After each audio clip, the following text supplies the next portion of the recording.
આજની આપણી રેસીપી છે એકદમ ટેસ્ટી અને શિયાળા સ્પેશિયલ મેથીના મૂઠિયા જે એકદમ સોફ્ટ બનવાના છે।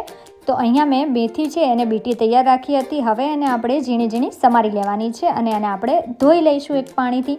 હવે અહીંયા એક કાથરોટની અંદર 1.5 વાટકી જેટલો ભાખરીનો લોટ, 1 વાટકી જેટલો બાજરીનો લોટ અને અડધી વાટકી બેસન લઈ તેની અંદર મરચું પાવડર, ધાણા જીરું પાવડર, હળદર અને મીઠું એડ કરી લેવાનું છે સ્વાદ પ્રમાણે। ત્યારબાદ આદુ મરચાં લસણની પેસ્ટ, લીલું લસણ, 1 ચમચી જેટલા તલ, સમારેલી મેથી, ધાણા ભાજી એટલે કે કોથમીર, લીંબુનો રસ, 1.5 ચમચી જેટલી ખાંડ અને અહીંયા અડધી ચમચીથી ઓછું આપણે સોડા લીધો છે અને ઉપરથી 2 ચમચી જેટલો તેલ એડ કરી અને મિક્સ કરી થોડું પાણી એડ કરતા જઈ અને લોટ બાંધી લેવાનો છે। લોટ છે આપણે પરોઠાનો બાંધીએ છીએ એવો બાંધવાનો છે। હવે ઉપરથી મેં અહીંયા 1 ચમચા જેટલું તેલ એડ કરી એને પણ સરસ રીતે મસળી લીધું છે।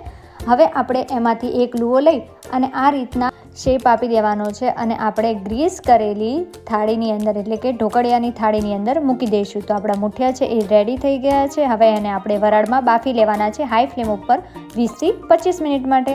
હવે 20 થી 25 મિનિટ બાદ આપણે ઢાંકણ ખોલીએ તો આપણા મૂઠિયા છે સરસ રીતે બફાઈ ગયા છે। એને હવે આપણે પહેલાં ઠંડા કરી લઈશું અને ઠંડા કર્યા મૂઠિયાને આપણે કટ કરી લઈશું। તો એકદમ સ્પોન્જી એવા મૂઠિયા રેડી થઈ ગયા છે। તો હવે એનો આપણે વઘાર કરી લઈએ।